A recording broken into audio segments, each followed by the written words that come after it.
안녕하세요. 닥터조 치과를 운영하는 사랑니 이별 전문가 구강하관면외과 전문의 조현우입니다. 현재 치과의사 13년 차이고 지금도 1년에 1000개 이상의 사랑니를 발치하고 있습니다. 이번에 올바른 건강학교 구독자 여러분들께서 사랑니 이별 준비가 아직 안 되었다고 해서 제가 겪은 임상적 경험을 바탕으로 환자들에게 하는 이야기들을 여기에서 풀어보려고 합니다.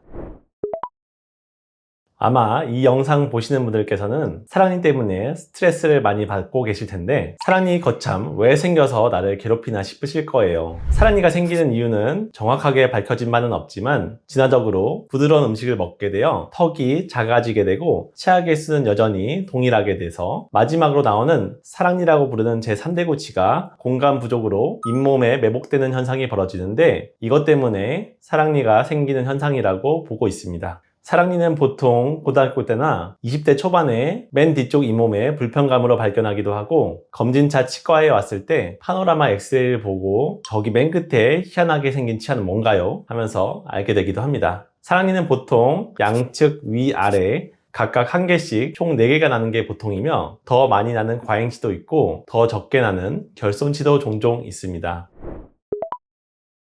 사랑니가 똑바로 나오거나 오히려 완전히 깊이 붙여 뼈 내에 쌓여 있는 경우 문제를 일으키지 않아 발치가 필요하지 않은 경우도 있습니다. 하지만 대략 80%의 경우 사랑니 발치가 필요하여 치과에서 상담을 먼저 받는 것을 추천드립니다. 사랑니는 구조적으로 음식물이 끼기 쉬운 구조이고 많은 사람들이 칫솔질을 안쪽까지 잘하는 경우가 많지 않아 문제가 생깁니다. 사랑니에 음식 찌꺼기가 끼인 상태에서 빠져나오지 못하면 잇몸이 붓는 염증을 일으키거나 앞에 치아를 썩게 만듭니다. 특히 앞에 어금니가 썩게 되면 뿌리 부위가 썩는 경우가 많아 치료가 어렵고 조금만 타이밍을 놓치면 어금니를 발치하게 됩니다. 사랑니의 가치는 음식물을 씹을 때 전혀 도움을 주지 않아 가치가 빵원이라고 할 수 있습니다. 그러나 그 앞에 있는 제2대구치 어금니는 평생 새끼를 씹는 역할을 하여 그 가치가 상상도 할 수 없을 정도로 크다고 저는 생각하고 있습니다. 사랑니로 인해서 어금니가 망가지게 된다면 아주 큰 손해여서 발치가 필요한 경우 타이밍이 늦지 않게 꼭 발치할 것을 추천합니다.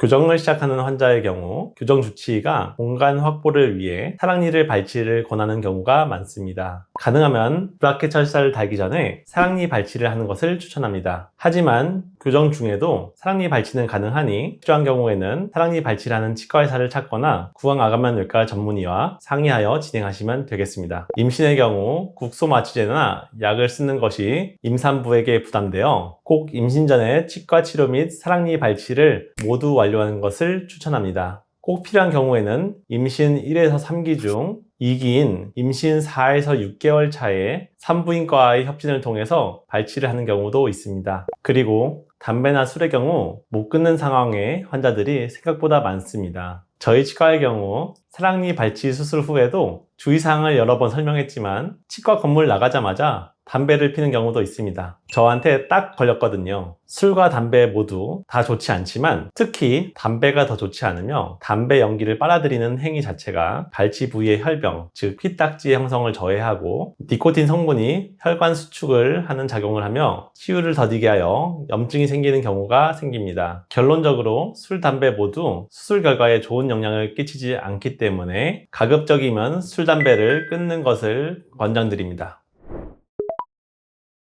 사랑니의 난이도를 결정하는 요소는 생각보다 다양합니다. 경사지거나 수평으로 매복된 경우 난이도가 점점 올라갑니다. 하지만 이 정도로는 구강아관면외과 전문의가 발치하기에는 그렇게 어려운 정도는 아닙니다. 기울어진 방향이 뒤쪽이나 옆으로 기울어진다면 난이도가 급격하게 상승하게 됩니다. 거기다 뿌리가 두껍고 휘어 있으면 더 난이도가 높습니다. 그래서 35세 이상이 되면 뼈가 딱딱해지고 사랑니와 주위뼈가 단단하게 붙는 유착의 경향이 생겨 더 어려워질 수 있습니다. 보통 20대 여성의 사랑니 발치는 뼈가 부드러운 편이라 쉽게 발치될 가능성이 많고 40대 이상의 건장한 남성의 매복치아라면 수술 시간도 오래 걸리고 환자가 힘들어할 가능성도 높습니다. 제가 사랑니 발치할 때 고생했던 케이스도 50대 건장한 남성의 완전 매복된 사랑니였는데 저도 정말 등이 흠뻑 졌고 환자도 많이 힘들었던 기억이 있습니다. 실제로 환자들이 많이 물어봅니다. 사랑니를 빼면 더 갸름해지나요? 또는 나는 볼이 패여 있는 편인데 더 쑥 들어갈까봐 걱정돼서 사랑니 발치를 못하겠어요. 이런 질문들을 많이 받습니다. 실제로는 매복되어 있는 치아를 발치한다고 해도 뼈나 살의 골격적 요인이 크기 때문에 영향은 거의 없는 것으로 생각하시면 됩니다. 다른 질문으로 사랑니를 발치하게 되면 밸런스가 무너지게 되어 부정교합이 되거나 비대칭이 되지 않는가, 이런 질문들을 받게 됩니다. 결론부터 말씀드리면 그렇지 않습니다. 오해는 사랑니가 앞에 치아를 밀고 있다고 생각하기 때문입니다. 하지만 조금만 다른 관점에서 엑스레이를 바라보면 공간이 부족하여 사랑니가 앞에 치아에 걸려 있다고 볼 수 있습니다. 실제로 사랑니는 앞에 치아를 밀고 있지 않고 발치 후에 부정교합과는 큰 관련이 없습니다. 사랑니가 있고 없고는 유전적 요인이 강합니다. 치배라고 하는 씨앗 형태의 치아가 어릴 때부터 턱 안에서 서서히 자라 성인이 될 때까지 다 자라서 발견되게 됩니다. 이 사랑니가 종종 결손되는 경우가 있어서 환자 중에는 나는 정말 사랑니가 나지 않았다 고 이야기하는 사람도 있습니다. 한 연구 결과에 따르면 남자는 1.7%, 여자는 5.8%에서 사랑니가 정말 나지 않았다고 합니다. 이분들은 매우 축복받은 환자라고 할 수 있겠네요. 하지만 대부분은 방심하고 있다가 엑스레이를 찍어보고 매우 충격을 받게 됩니다. 저기 기울어져 있는 치아는 혹시 사랑니인가요? 하고 물어보시면서 당연히 없을 거라 생각했던 사랑니가 잇몸에 묻혀 있음을 발견하게 됩니다.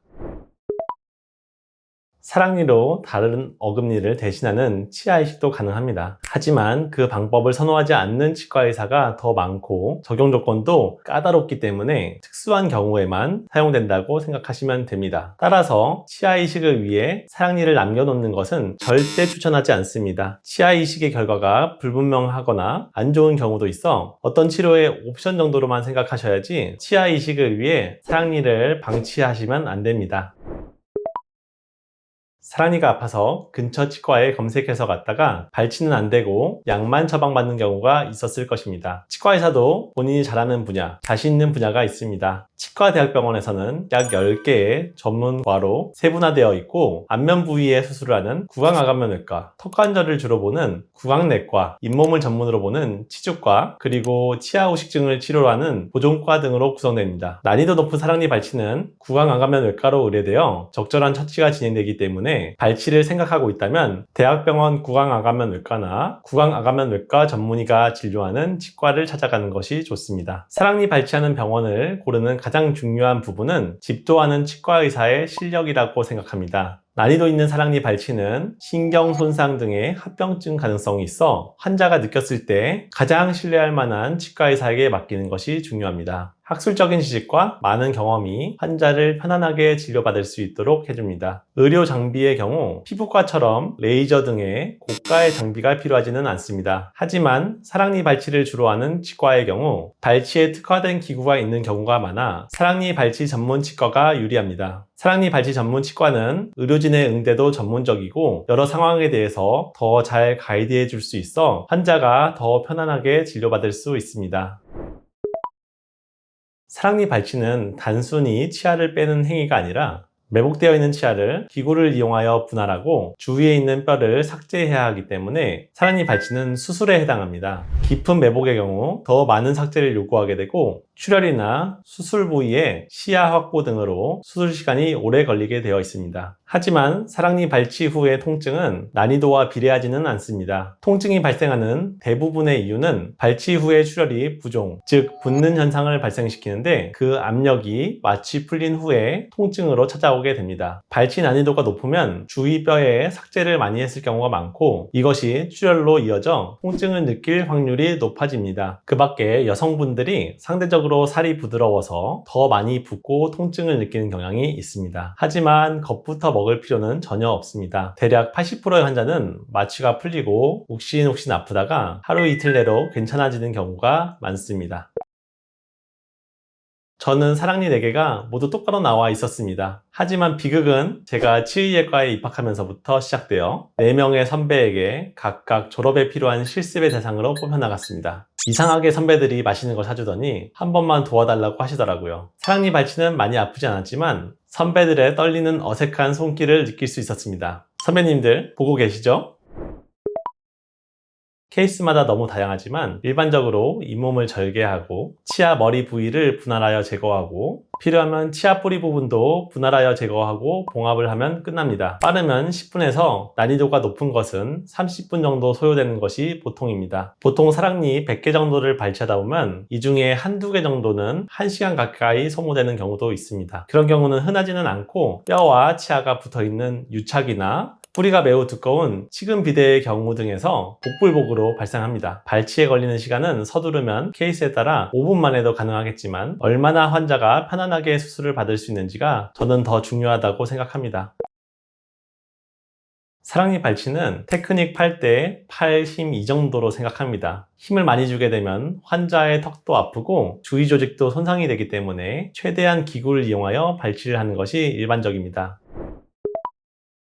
사랑니는 보통 상하 좌우 4개가 있고 오른쪽이나 왼쪽을 정해서 위아래로 2개를 발치하는 것을 권장합니다. 양쪽을 발치하는 경우 식사가 불편하여 오른쪽이나 왼쪽 중 한쪽 위아래만 발치하고 한쪽이 식사가 가능하게 하는 것이 좋습니다. 1개씩 발치하는 경우도 있지만 하나 발치하고 약 먹고 소독하고 실밥 제거하고 이렇게 4번을 반복하는 것은 비효율적인 부분이 있어서 추천드리지 않습니다. 그리고 4개를 한 번에 발치하는 경우는 거의 없지만 다음 주에 유학을 가거나 군입대를 하는 경우 도전하는 경우도 가끔 있습니다. 추천하지는 않지만 상황에 따라 4개 발치도 가능합니다. 4개의 사랑니를 발치하는 경우 상상도 못할 통증을 경험할 수도 있겠지만 환자의 강인한 의지나 환자의 상황에 따라서 가능한 경우도 있습니다. 사랑니 발치 후에 뽑은 자리에 음식물이 끼어 불편감을 호소하시는 경우들이 있습니다. 봉합을 했는데 왜 음식이 끼는지 물어보시는데 사랑니가 빠져나간 자리는 큰 공간이 남아있어 계속 낄 수밖에 없습니다. 약 2달에서 3달의 시간이 지나면 자연스럽게 뼈와 살이 차오르게 되는데 그동안 답답하고 음식물이 끼는 불편감이 있습니다. 워터픽을 이용하여 세척해주면 도움이 되지만 가능한 대로 칫솔질을 안쪽까지 하고 가글을 하는 것만으로도 괜찮습니다. 우리 몸은 생각보다 잘 치유되기 때문에 약간 음식물이 끼어도 시간이 지나면 자연스럽게 아물게 됩니다. 일반적으로 통증, 부종, 멍 등이 동반되고 심한 경우 드라이 소켓, 상악동 천공, 신경 손상이 생길 수 있습니다. 붓기는 보통 48시간까지 점점 심해지기 때문에 이틀간은 얼음찜질, 그리고 그 이후로 필요하면 따뜻한 찜질을 해주는 것이 좋습니다. 붓기가 심했던 경우 붓기가 빠지면서 볼에 푸르스름하거나 갈색으로 멍이 들게 되는데 환자들이 걱정을 많이 하지만 붓기가 빠지는 자연스러운 과정이라 1, 2주 내로 자연스럽게 없어지게 됩니다. 드라이 소켓이라 부르는 건성 발치와는 치아 발치 부위에 피딱지, 즉 혈병이 형성 안 되면서 통증이 오게 되는데 흔하지는 않습니다. 발치 2, 3일 후에 드라이 소켓으로 인한 심한 통증이 오게 되면 발치하셨던 치과에 가서 전문의와 상담하는 것이 필요하겠습니다. 상악동 천공은 위쪽 사랑니의 구조물인 상악동과 입안이 개통이 되게 되는데 흔하지는 않지만 입에서 코로 바람이 새는 경우가 생기며 봉합과 같은 처치가 필요하게 되어 이비인후과적인 합병증이 동반될 수도 있습니다. 신경 손상의 경우 발치가 혀나 아랫입술의 감각이 저하되는 경우가 생기며 입술에 뭐가 묻어도 잘 모르거나 물 마실 때 물을 흘리는 경우가 생길 수 있습니다. 확률은 높지 않지만 일상생활에서 많이 불편하실 수 있습니다.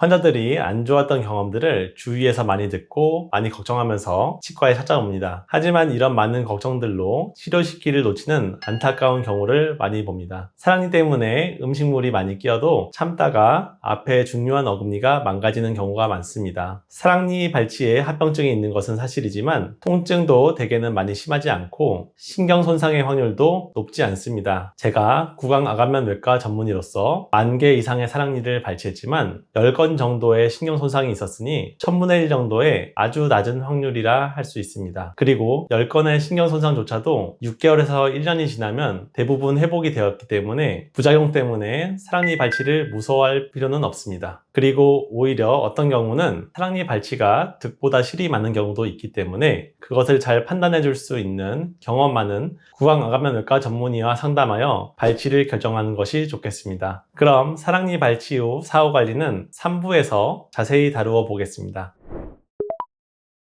사랑니 발치 후에는 거즈를 정확하게 꽉 물고 있는 것이 가장 중요합니다. 지혈을 위해서 거즈를 2시간가량 물고 있는데 말을 하게 되면 거즈의 위치가 움직여 지혈이 잘 되지 않는 경우가 생깁니다. 거즈를 제거 후에도 피가 약간씩은 섞여 나올 수 있습니다. 약 2, 3일간 입에서 피 비린내가 나는 것도 정상입니다. 이때 침을 뱉지 않고 삼키는 것이 지혈에 더 좋습니다. 양치질은 평소와 같이 진행하며 사랑니 발치한 치아 앞쪽까지만 닦아줘서 깨끗하게 관리하는 것이 염증 예방에 좋습니다. 절대 치약이 발치 부위에 들어간다고 해서 문제가 되는 것은 없으며 물로 잘 헹궈주시면 됩니다. 식사는 발치 후 첫날은 식은 죽을 먹는 것이 좋습니다. 뜨거운 음식은 혈관을 확장시켜 출혈이 재발될 우려가 있습니다. 다음 날부터는 출혈이 없으면 대부분의 식사가 가능하지만 맵고 짠 음식은 발치 부위에 자극을 주어 자제하는 것이 좋습니다. 발치 부위의 볼은 아이스팩으로 얼음 찜질을 해주는 것이 부종을 줄이는 데 도움을 줍니다. 48시간까지는 얼음 찜질을 하게 되고 그 이후로는 필요는 없지만 해준다면 따뜻한 찜질을 해주는 것이 더 좋습니다. 사우나나 무리한 운동은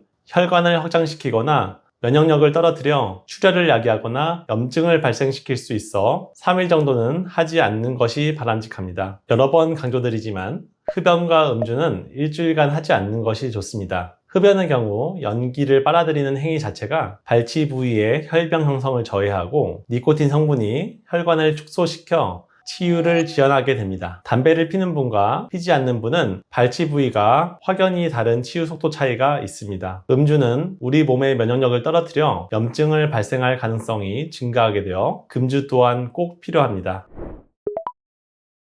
거즈를 2시간가량 물고 난 후에도 계속 출혈이 있는 경우 약간의 피 비린내는 상관없으나 가만히 있으면 입안에 흥건이 고이는 경우는 다시 치과에 가보셔야 합니다. 이미 야간이라 병원이 모두 닫은 시간이라면 멸균된 거즈를 사서 다시 발치 부위에 물고 있어야 합니다. 대부분의 지혈이 안 되는 문제는 발치 부위 말고 다른 부위를 물고 있었거나 너무 느슨하게 물고 있어서 그런 경우가 많으므로 거즈를 엄지손가락만하게 말아서 거울을 보고 가장 깊숙한 사랑니 발치 부위에 꽉 물고 있는 것이 중요합니다. 입이 잘 안 벌어지는 개구장애의 경우 손가락 2개를 앞니에 넣어 봤을 때 안 들어가는 정도라면 치과에 다시 방문하는 것이 좋습니다. 원인은 2가지 정도를 생각해 볼 수 있는데 발치 시 장시간 입을 벌리거나 아파서 꽉 물고 있었던 경우 저작근의 통증으로 입이 벌어지는 데 제한될 수 있고 근육 부위의 염증으로 입이 잘 안 벌어지는 경우도 있습니다.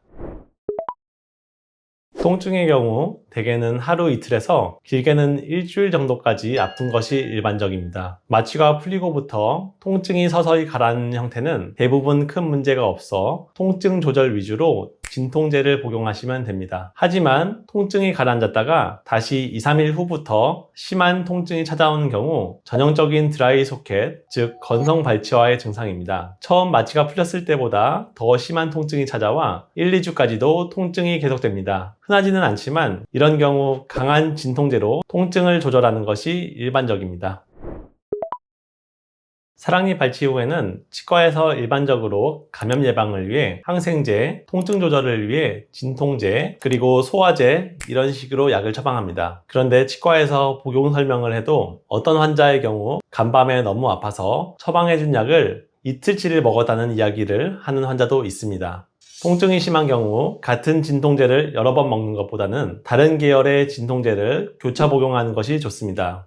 이 세상에 진통제는 수천 종류가 있고 우리가 뇌에서 통증을 느끼는 복잡한 기전 속에서 어느 한 부위에 작용하여 작동하는 원리가 다릅니다. 따라서 치과에서 처방해준 약을 먹고도 계속 아픈 경우 흔하게 구할 수 있는 타이레놀이나 다른 계열의 진통제를 교차 복용하는 것이 좋습니다. 예를 들어서 치과에서 처방해준 약을 적어도 4시간 이상 간격으로 복용하고 그 중간에도 통증이 있으면 한두 시간 후에 다른 진통제를 교차 복용하는 것으로 생각하면 될 것 같습니다. 발치 후 2-3시간 후에 마취가 풀리고 어느 정도 지혈이 되고 나면 식사가 가능합니다. 사랑니 발치는 환자에게 큰 긴장 상태였기 때문에 잘 먹고 잘 쉬는 것이 회복의 가장 중요한 부분입니다. 하지만 입안을 수술했기 때문에 잘 먹는 것은 어렵겠지만 당일에는 식은 죽을 먹는 것이 가장 좋습니다. 뜨거운 음식은 혈관을 확장시켜 재출혈이 될 수 있어 피하는 것이 좋습니다. 입맛이 없는 경우 의외로 아이스크림이나 차가운 음식을 먹는 것도 부종을 줄여줘 유리할 수 있습니다. 사랑니 발치에 대해 주위에서 들은 많은 이야기들로 주저하는 경우가 많습니다. 그 이유는 다양한데요. 통증, 공포, 치과 소리, 치과 냄새, 신경 손상과 같은 합병증, 담배를 못 끊어서, 술을 못 끊어서, 마음의 준비가 안 돼서 등등으로 사랑니 발치를 미루게 됩니다. 세상에는 사랑니 발치를 미루다가 신경치료를 하거나 발치를 하고 임플란트까지 하게 되는 슬픈 사연이 너무 많습니다. 이 영상을 보시는 올바른 건강학교 구독자 여러분도 많은 고민으로 이 영상을 찾아보았을 것이라 생각합니다. 사랑니 발치를 고민 중이라면 너무 늦지 않게 사랑니 발치 전문 치과와 상담하고 발치가 필요한 소견이라면 미루지 마시고 진행하길 권해드립니다. 지금까지 사랑니 이별 전문가 조현우 원장이었습니다. 감사합니다.